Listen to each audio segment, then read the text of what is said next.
So the first film, Rebecca Lathein, The Golden Sword of Pircania, was kind of my introduction to the world of the Shattered Crown.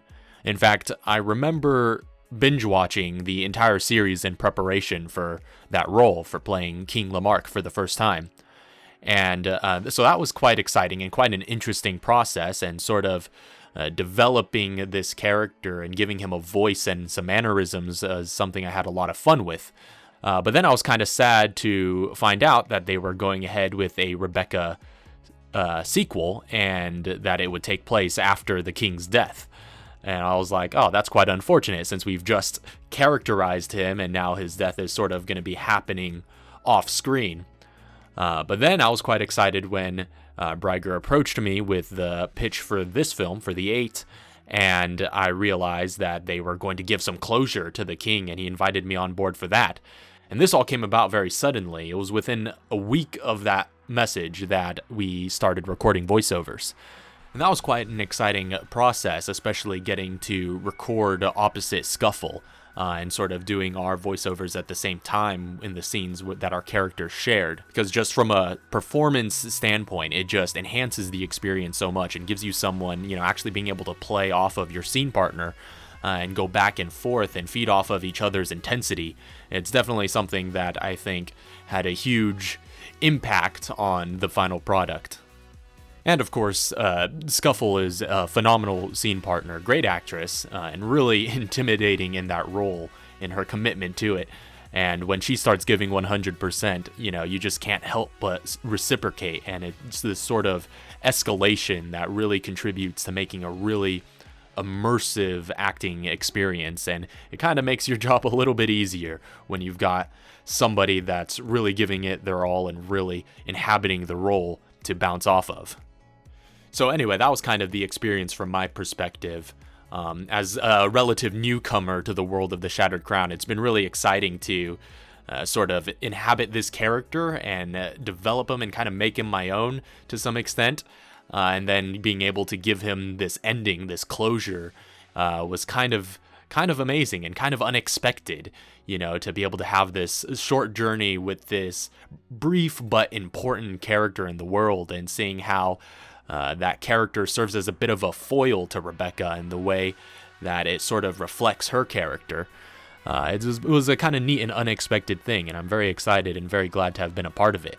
I can't wait for everyone else to see how that turns out. I'll be honest, in the first one, I kind of didn't know what I was doing, because I was still kind of new to voice acting at the time, and I didn't even watch any of Braigar's stuff at the time, I guess. And he just came up to me and said, hey, I think you would fit Baren. So I'm just like, yeah, sure, I guess, if you want me to. I did it, and today it means much more to me, because not only have I just grown in the voice acting just world, right, and even now I just have more confidence in the way I talk, but also I feel like I can give more life to Baren, since I have seen some of Braigar's stuff now, and I feel like I can get more connected to him and make him a character that matters in this universe. Recording with Scuffle was actually pretty fun, more than I expected, because I never did a live recording before. I expected it to just be completely weird and just go wrong somehow, but it was more chill than I expected, and I really liked it. I remember after the first film was release, and we did that live stream where we talked all the cast together. Obviously I don't remember any jokes specifically, but I just remember that I laughed my ass off at that meeting. It was so funny. I felt like the funny guy inside of me just came out. Braigar's honestly one of the most organized people I know. I'm really I really don't feel like I deserve to be around him when it comes to this, because I'm really irresponsible. But yeah, it's just I feel really honored to do this, because it's such a great universe that he made, and being a part of it is just amazing to me. It even happened before I was connected to the universe myself. I didn't know shit about it when I started, but now that I do, I feel like, okay, I'm really glad that I didn't turn it down. Alright, so starting with, I suppose, what it means to have recorded the first Rebecca film and now coming back to it 7 months later, because that's actually, I didn't even notice that it's already been 7 months. It feels like it's been like a couple of weeks or something, but I mean, the very first time that I got to voice Rebecca, I was also very nervous for some reason. I was actually casted as a minor character in the project. I was supposed to be a guard. Unfortunately, the previous voice actress who voiced Rebecca wasn't able to hand in her lines, so I was asked to step in as a understudy. So I wasn't exactly unprepared or anything, but I was surprised and still kind of honored as well, because I had never really done a big project, and I considered this a big project because in the story Rebecca would be a main character, and to be the only main character, that was a really new thing for me. But I did really enjoy it, and we also had like live recordings. I had a lot of live recordings with Braigar, and recently some with Tossler and Raphael. I really enjoyed those, but at first I was always very nervous because for some reason I just thought to myself, oh, I have to do this right and I have to make it good. And it doesn't have to be good right away, but I just had that feeling come over me. But there were some funny moments when, for example, I was recording with Raphael. Braigar would always be there to kind of see how things were going and give live feedback, so that if I had to redo a line or anything, or if I said anything wrong, that he could instantly give me feedback on it and correct me. So we had some funny moments where I kept saying a name wrong, and then we would just kind of repeat it and kind of make a joke about it until I got it right. So, what's his name? Yeah, okay, that's his name. Can you say it again? I didn't quite hear you. So, kind of playing with humor and stuff, and that way I really did remember it. Or maybe things like, at some point I was recording Rebecca while she was angry, and usually I'm not a person to get angry very easily or to stay angry for a very long time, but she is quite different to me. So often I would hear feedback from Braigar saying, angrier, you can do louder, come on, kind of hyping me up, but also I was just, oh, I have to be even angrier, how can I do that? But I did really enjoy it. It was generally a lot of fun to do the live recordings with the other voice actors and with everybody that was present at the time. Now, going back a little bit to what I said about Rebecca, she is not like me at all. I mean, she is very nationalistic and very proud of where she lives, and rightfully so, I believe. But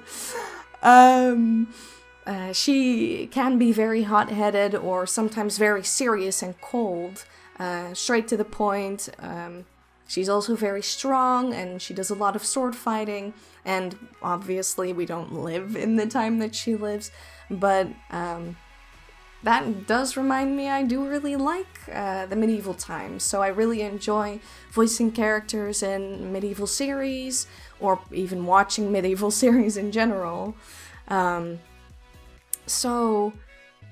Yeah, also about the 8, Rebecca and the 8, I do feel like I've kind of improved a little bit, so I really like that, but yeah, I mean, in the 8, she kind of, she signs this contract, and I think she does realize that when she signs her name on that scroll, like all of the others of the 8, that she does get this, she does kind of swear an oath that she cannot break, so I do think that she would keep to something like that, because she's also very honorable to her allies, so I don't think she would just turn her back, but she does obviously think, I've signed my name to perhaps help Perkania. I don't think she has done it out of her own,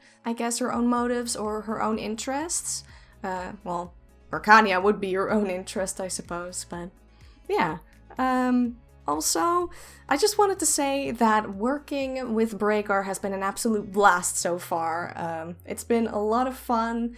It's been a really pleasant experience as well, because everything just kind of flows easily, I suppose. It's, I need these lines. Okay, let's record. Let's pick a time. Okay, yeah, let's pick that time. It's all just very easy. And he's also very kind. If you made a little mistake, then he just goes, oh, well, actually, it's this. But let's just do it again and let's keep going.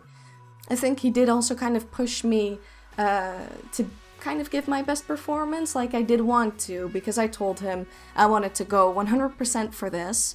And for the 8 and for Lathein, I wanted to go 110% because I kind of want to keep improving as well.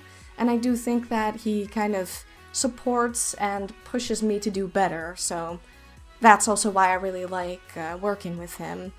Also, the team itself is a lot of fun, and the voice actors are a lot of fun, so it's a very, I really enjoy the experience overall. And I do hope to keep working with him in the future. I mean, it's always a lot of fun, and the projects are a lot of fun, and you get invested in it. So, yeah. I hope that everybody else will also like it when it's finished. I will definitely be there to watch it when it premieres. So, yeah.